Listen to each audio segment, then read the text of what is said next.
یہ بات سننے کے بھی آداب ہے، انتہائی توجہ سے سنی جائے، اول سے آخر تک سنی جائے، اپنے تقاضوں کو دبا کے سنی جائے، عمل کرنے کی نیت سے سنی جائے، اوروں تک پہنچانے کی نیت سے سنی جائے، دل کا پیالہ دنیا کی چیزوں سے خالی کر کے سنی جائے، اس یقین کے ساتھ سنی جائے اس بات کے سننے پہ میرا اللہ میری بخشش کرے، اس یقین کے ساتھ سنی جائے کہ سارے جہانوں کا جو بادشاہ ہے اس بادشاہ کے گھر میں اسی بادشاہ کی بات میں سن رہا ہوں، میں سنا رہا ہوں، اور اس طرح سنی جائے کہ سننے کا حق ہم ادا کریں تو اللہ ہمیں عمل کی توفیق کو دے۔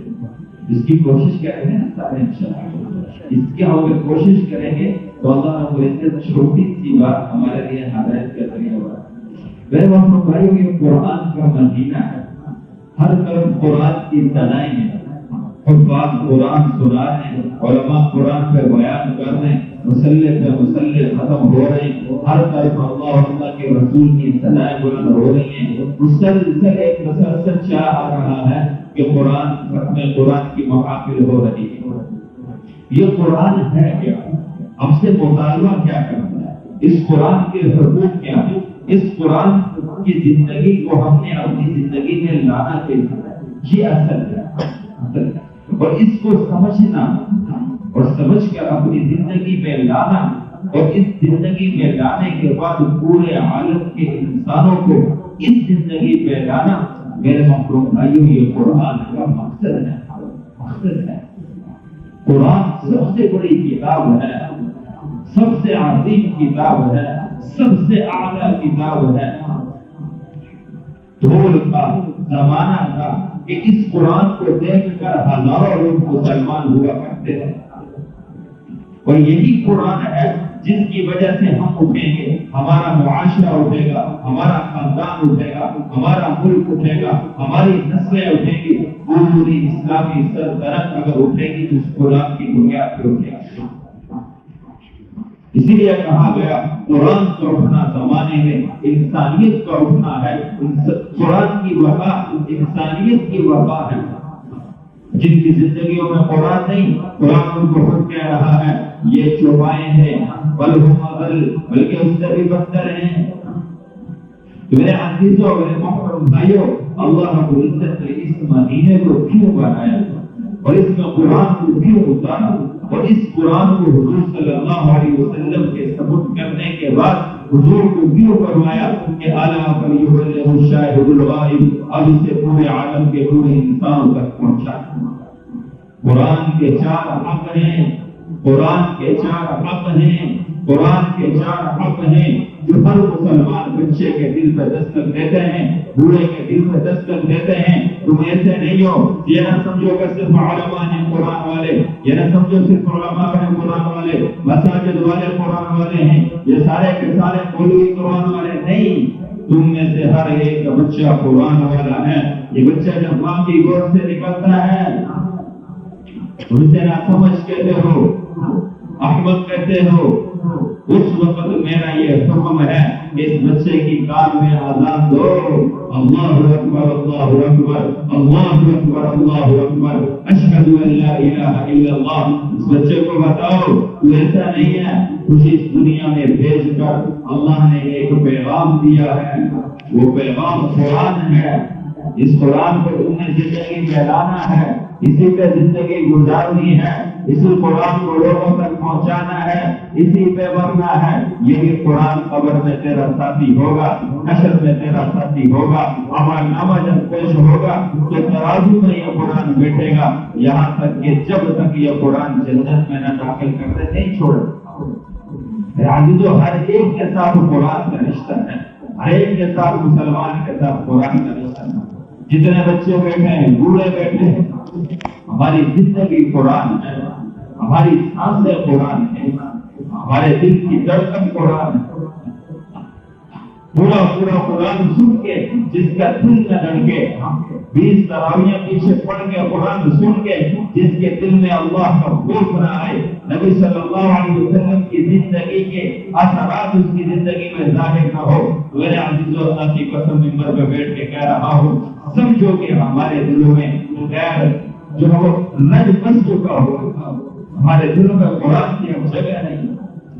ہم صرف اپنے جسموں کے ساتھ مسجد میں آتے ہیں، جسموں کے ساتھ جو ہے وہ قرآن پڑھتے ہیں۔ اگر ہمارا دل دھڑکے، قرآن ہمارے دل سے مطالبہ کرے اور ہمارا دل اس کو جواب دے، تو ہماری زندگی میں ہے، تجھے میں پڑھ رہا ہوں، اور اسی کے پڑھنے سے تمہاری زندگیاں بدلیں۔ وَإِذَا تُلِيَتْ عَلَيْهِمْ آيَاتُهُ زَادَتْهُمْ إِيمَانًا، صحابہ کی صفتوں میں سے ایک صفت بیان ہوئی ہے، اے میرے حبیب جب تیرے ساتھی اس قرآن کو سنتے ہیں، آیات کو سنتے ہیں، ان کے ایمان پہاڑ جیسے بن جاتے ہیں۔ یہ الفاظ ہیں قرآن کے۔ قرآن سن کر اس کے دل میں جو انسان اثر لیتا ہے، جو وہی اس کا نام نور ہے، اور یہ اثر اس وجہ سکون راحت محسوس ہوتی ہے، دنیا کی کسی چیز سے وہ راحت محسوس نہیں ہو سکتی۔ قرآن اللہ کی کتاب ہے جو اللہ کی زبان سے نکلی ہوئی ہے۔ 10,000 سال پہلے کائنات بننے سے فرشتوں نے اللہ کے سامنے تلاوت کی، وَهَا مَا أَنزَلْنَا عَلَيْكَ الْقُرْآنَ لِتَشْقَىٰ إِلَّا تَذْكِرَةً لِمَن يَخْشَىٰ تَنزِيلًا مِمَّنْ خَلَقَ الْأَرْضَ وَالسَّمَاوَاتِ الْعُلَىٰ۔ یہ فرشتوں نے اللہ کی محفل میں قرآن کی تلاوت کی ہے۔ پھر حضور صلی اللہ علیہ وسلم نے سارے صحابہ کو بٹھا کے صحابہ سے قرآن سنا کرتے تھے۔ ہمیں دوستوں بھائیوں، جنت کے اندر جو سب سے اعلیٰ عرفہ اور مقام والی محافل ہوگی وہ اس قرآن والی محافل ہوگی، وہ اس طرح کی محافل ہوگی۔ حدیث قدسی کا مفہوم اللہ رب العزت جنتیوں سے فرمائیں گے، اے جنتیوں اللہ نے جو تمہارے ساتھ قرآن میں وعدے کیے تھے پورے ہو گئے؟ جنتی کہیں گے اللہ پورے ہو گئے۔ اللہ فرمائیں گے آج تمہیں تمہارا رب وہ دے گا جو اس سے پہلے کسی کو نہ ملا، نہ کسی نے دیکھا نہ سنا۔ آج تمہارا رب تم سے راضی ہوا ہے اور جنت کے تمہارا رب تمہیں دے گا۔ تو جنتی پوچھیں گے اللہ کیا مل رہا ہے، کیا ہمارے لیے ہے؟ تو اللہ فرمائیں گے اے جنتیوں تم جمع ہو جاؤ۔ جنتی سارے کے سارے جمع ہوں گے، جمعے کا دن ہوگا۔ اللہ فرمائیں گے آج میں تمہیں اپنے کلام سے معزول کروں گا۔ اللہ فرمائیں گے یا داؤد، اے داؤد کہاں ہو؟ داؤد علیہ السلام فرمائیں گے اے اللہ میں حاضر۔ اللہ فرمائیں گے ارفع، اٹھو اور منبر پر بیٹھو۔ داؤد علیہ السلام منبر پر بیٹھیں گے۔ اللہ فرمائیں گے آج میرے جنتیوں کو، میرا حکم ماننے والوں کو، میرے نبی کے طریقے پہ چلنے والوں کو، ان قرآن سننے والوں کو، سنانے والوں کو، اپنے بچوں کو قرآن میں لگانے والوں کو، مسجد اور مدرسے سے محبت کرنے والوں کو آج یہاں بیٹھ کے میرا کلام سناؤ۔ کون سنائے گا؟ داؤد علیہ السلام سنائیں گے۔ داؤد علیہ السلام کی آواز اللہ نے ایسی دی تھی کہ جب داؤد علیہ السلام تلاوت کرتے تھے تو اللہ رب العزت کے حکم سے وہ سارے کے ساری آسمانی مخلوق اور زمینی مخلوق ان کی آواز سن کے گونجا کرتے تھے، پہاڑ گونجا کرتے تھے اور آواز سن کے ڈگمگاتے تھے، ہوائیں کھینچ جاتی تھی، اڑتے ہوئے پرندے صحراؤں میں رک جایا کرتے تھے کہ داؤد علیہ السلام کی آواز اتنی خوبصورت تھی۔ داؤد علیہ السلام کی آواز ہوگی، جنت کا ساز ہوگا، جنت کا سوز ہوگا، پھولوں کی آہیں ہوگی اور جنت کی ہوائیں ہوگی اور جنت کے پھونٹے بج رہے ہوں گے۔ اب اللہ رب العزت داؤد علیہ السلام سے کہیں گے سناؤ۔ داؤد علیہ السلام سنائیں گے، جنتی سنیں گے۔ حدیث قدسی میں آتا ہے جب یہ جنتی پہلا کلام سنیں گے، سنتے سنتے 70,000 سال گزار دیں گے۔ پہلا کلام اللہ فرمائیں گے ہاں جنتیوں کیسا لگا؟ سارے کہیں گے اللہ ہم نے سوچا بھی نہ تھا کہ ایسی خوبصورت آواز اور ایسا کلام بھی کوئی سنا سکتا ہے۔ اللہ فرمائیں گے ہاں سنا سکتا ہے، تمہارے کان سن سکتے ہیں، لیکن وہ کان جو دنیا میں کبھی غیر کو نہ سنتے ہوں، وہ آنکھیں جو دنیا میں کبھی غیر کو نہ دیکھتی ہوں، وہ دل جو دنیا میں کبھی غیر کے لیے نہ تڑپتا ہو، یہ سن سکتا ہے، دیکھ سکتا ہے۔ اب آپ صلی اللہ علیہ وسلم کو اللہ فرمائیں گے، پہلے جنتیوں سے فرمائیں گے جنتی اس سے اعلیٰ سنو۔ جنتی کے اللہ اس سے اعلیٰ کلام ہو سکتا ہے؟ اللہ فرمائیں گے ہاں ہو سکتا ہے، میں اللہ تمہیں سناؤں گا۔ پھر فرمائیں گے اے میرے حبیب آپ اٹھیے اور ممبر پر بیٹھیے. آپ صلی اللہ علیہ وسلم ہوں گے. خود میرے سامنے جو سوچو کہ حضور صلی اللہ علیہ وسلم جب سامنے تشریف فرما اور جب کلام پڑھے آپ صلی اللہ علیہ وسلم کی سیرت اور صورت کیسی تھی کہ ایک جنتی کے اندر اللہ وہ صفات رکھیں گے کہ وہ اپنی اس نورانی آنکھ سے خود بخود حضور صلی اللہ علیہ وسلم کو دیکھ. اور پھر سوچو کہ حضور صلی اللہ علیہ وسلم کی آواز اور حضور کا دیدار اور جنت کی آہیں اور اللہ رب العزت کی محفل اور جمعے کا دن اور جنت کی مجلس اور یہ کتنی اعلیٰ ہوگی کہ جب یہ انسان وہاں بیٹھ کے یہ سب کچھ دیکھے. عائشہ فرماتی ہیں رضی اللہ تعالی عنہ خوش نصیب ہوگا وہ انسان جس نے حضور کو ایمان کی حالت میں دیکھا, ایمان کی حالت میں مرا. خوش نصیب ہوگا وہ بھی انسان جو بعد میں آئے گا اور آ کر حضور پر ایمان لائے گا. صحابہ کی جماعت آئی یا رسول اللہ طوبی لمن آمن بی ورآنی مرۃ. خوش نصیب ہے وہ انسان جو آپ کو دیکھا اور آپ پر ایمان لایا. آپ نے فرمایا طوبی لمن آمن بی طوبی لمن آمن بی, اس کے لیے زیادہ خوش نصیبی ہے اور زیادہ مبارکباد ہے جو مجھے نہیں دیکھے گا اور مجھ پر ایمان لائے گا. یہ ایمان کے سودے ہیں پھر دیکھے سودے ہیں.